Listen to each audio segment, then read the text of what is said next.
الرحیم۔ آئیے ہم قصص النبیین یا قصص النبیین پارٹ نمبر 1 کا سبق نمبر 12، اسی طرح سبق نمبر 13 بھی پڑھیں گے۔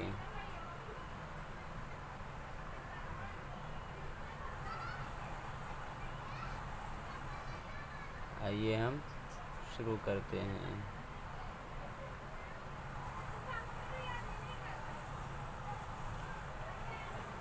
الی مکہ، مکے کی طرف وغضب قوم ابراہیم وغضب الملک وغضب والد ابراہیم، اور ابراہیم علیہ السلام کے قوم غصہ ہو گئی اور بادشاہ غصہ ہو گیا اور ابراہیم کے والد غصہ ہو گئے، مطلب سب لوگ غصہ ہو گئے۔ واراد ابراہیم ان یسافر الی بلد آخر ویعبد فیہ، اور ارادہ کیا ابراہیم علیہ السلام نے کہ وہ سفر کر جائیں، یسافر سفر کرنا، سفر کر جائیں کسی دوسرے شہر کی طرف، آخر دوسرا، اور عبادت کریں اس میں اللہ کی، وَيَدْعُوَ النَّاسَ إِلَى اللَّهِ، اور لوگوں کو اللہ کی طرف بلائیں، اللہ کی طرف دعوت دیں۔ وخرج ابراہیم من بلدہ وودع والدہ، ودع یودع تودیعا معنی الوداع کہنا، رخصت کرنا۔ ابراہیم علیہ السلام نکلے اپنے شہر سے اور اپنے والد کو الوداع کہا، رخصت کیا۔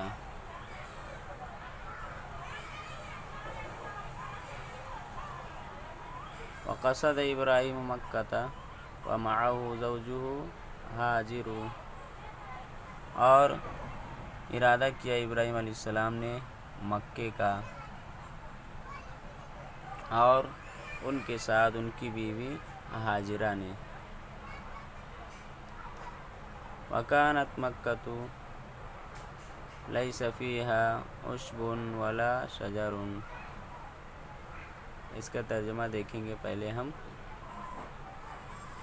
مکہ، اس میں پھر عشب اور پھر شجر کا ترجمہ کریں گے، اور مکہ اور مکہ، اس میں نہ کوئی گھاس تھی اور نہ کوئی درخت تھا، اور مکہ، اس میں نہ کوئی گھاس تھی اور نہ کوئی درخت تھا۔ کانت کا ترجمہ بعد میں کریں گے۔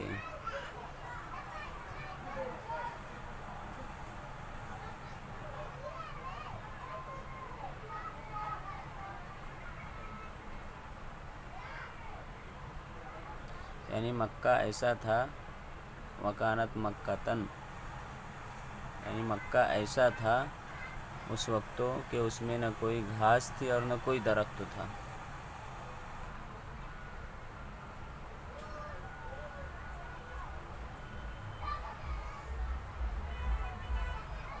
وکانت مکۃ لیس فیہا بئر ولا نہر، بئر کنواں، نہر ندی، نہر، اور مکہ، اس میں نہ کوئی کنواں تھا اور نہ کوئی ندی تھی۔ وکانت مکۃ لیس فیہا حیوان ولا بشر، حیوان جانور، بشر انسان، اور مکہ، اس میں نہ کوئی جانور تھا اور نہ کوئی انسان تھا۔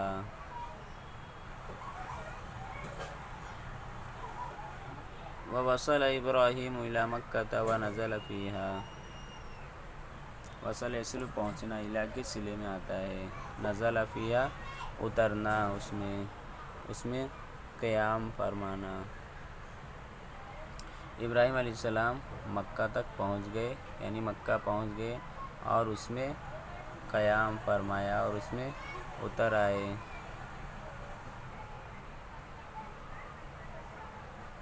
وترک ابراہیم زوجہ ہاجرہ وولدہ اسماعیل، اور چھوڑ دیا ابراہیم علیہ السلام نے اپنی بیوی ہاجرہ کو اور اپنے لڑکے اسماعیل کو، دونوں کو چھوڑ دیا وہاں۔ ولما اراد ابراہیم ان یذهب قالت زوجہ ہاجر الی این یا سیدی، اور جب ارادہ کیا ابراہیم علیہ السلام نے کہ وہ چلے جائیں، یعنی جانے کا ارادہ کیا، تو ان کی بیوی ہاجرہ نے کہا، کہاں کی طرف؟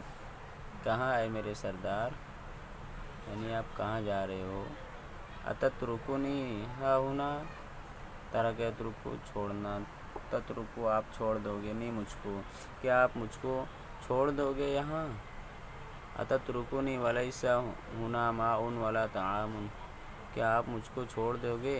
واو حالیہ ہے، جبکہ نہیں ہے یہاں نہ کوئی پانی اور نہ کھانا۔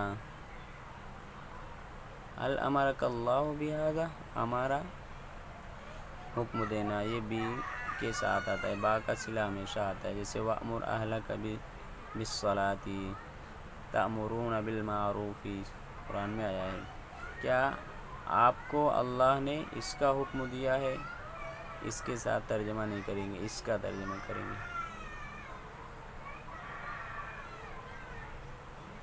قال ابراہیم نعم، ابراہیم علیہ السلام نے کہا ہاں۔ قالت ہاجر، ہاجرہ علیہ السلام نے کہا اذن لا یضیعنا، اذن تب تو، اس کا ترجمہ ہوگا، یہ فعل مضارع کے جواب میں آتا ہے، اسی طرح نون کے ساتھ بھی آتا ہے، اذن، زال نون زبر زن، اضاع یضیع معنی ضائع کرنا، تب تو وہ یعنی اللہ رب العزت ہمیں ضائع نہیں فرمائے گا، ضائع نہیں کرے گا۔ نمبر 13 بئر زمزم، زمزم کا کنواں، بئر کنواں، وعطش اسماعیل مرۃ، عطشہ پیاسا ہونا، مرۃ ایک مرتبہ، اور اسماعیل علیہ السلام ایک مرتبہ پیاسے ہوئے، وارادت امہ ان تسقیہ ماء، سقیا اس کی معنی پانی پلانا، اور ارادہ کیا ان کی ماں نے، یعنی اسماعیل علیہ السلام کی ماں نے، کہ وہ ان کو یعنی اسماعیل علیہ السلام کو پانی پلائیں، کچھ پانی پلائیں۔ ولیکن این الماء، این کہاں، لیکن پانی کہاں ہے؟ ومکۃ لیس فیہا بئر، اور مکہ اس میں کوئی کنواں نہیں ہے، ومکۃ لیس فیہا بئر، اور نہ مکے میں کوئی نہر ہے، اور نہ ہی مکے میں کوئی نہر ہے، ندی ہے۔ وکانت ہاجر تطلب الماء وتجری من الصفا الی المروۃ، جرا یجری دوڑنا، طلب ہے تو تلاش کرنا، صفا یہ پہاڑی کا نام ہے، مروہ یہ بھی پہاڑی کا نام ہے، دو پہاڑی صفا مروہ، اور کانا مضارع کے ساتھ آتا ہے، استمرار کا معنی دیتا ہے، اور ہاجرہ علیہ السلام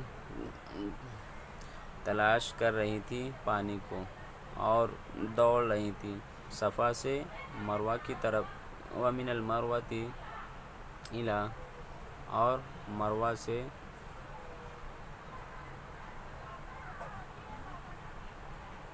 صفا کی طرف۔ ونصر اللہ ہاجر ونصر اسماعیل فخلق لہما ماء، اور نصر ینصر مدد کرنا، اور اللہ نے ہاجرہ کی مدد کی اور اسماعیل علیہ السلام کی مدد کی، لہذا اللہ رب خلق یخلق کو پیدا کرنا، لہذا اللہ رب العزت نے ان دونوں کے لیے پانی پیدا کر دیا۔ وخرج الماء من الارض وشرب اسماعیل وشربت ہاجر وبقی الماء وکان بئر زمزم، اور پانی نکلا زمین سے، اسماعیل علیہ السلام نے پیا، ہاجرہ علیہ السلام نے پیا، بقا یبقی رہنا، باقی رہنا، اور پانی باقی رہا، بس وہ زمزم کا کنواں ہو گیا، زمزم کا کنواں بن گیا، کان یکون ہونا بننا۔ فبارک اللہ فی زمزم وہذہ ہی البئر التی یشرب منہا الناس فی الحج۔ بس پھر اللہ نے برکت دی، بارک یبارک برکت دینا، برکت دی اللہ نے زمزم میں، اور وہذہ ہی اور یہی، ہذہ ہی اور یہی وہ کنواں ہے، التی یشرب منہا، التی یشرب منہا جس میں سے لوگ پیتے ہیں، حج میں، حج کے دنوں میں، مطلب فی ایام الحج، مطلب فی ایام الحج، حج میں، ویاتون بماء زمزم الی بلدہم، عطا بھی لانا، اور لے کر آتے ہیں زمزم کے پانی کو، الی بلدہم ان کے شہر کی طرف، ان کے شہر۔ حل شربت ماء زمزم، اب مولانا یہاں پر پوچھ رہے ہیں قاری سے، یعنی پڑھنے والے سے، کیا آپ نے زمزم کا پانی پیا ہے؟ یہ ہمارا سبق پورا ہوا۔ السلام علیکم ورحمۃ اللہ وبرکاتہ۔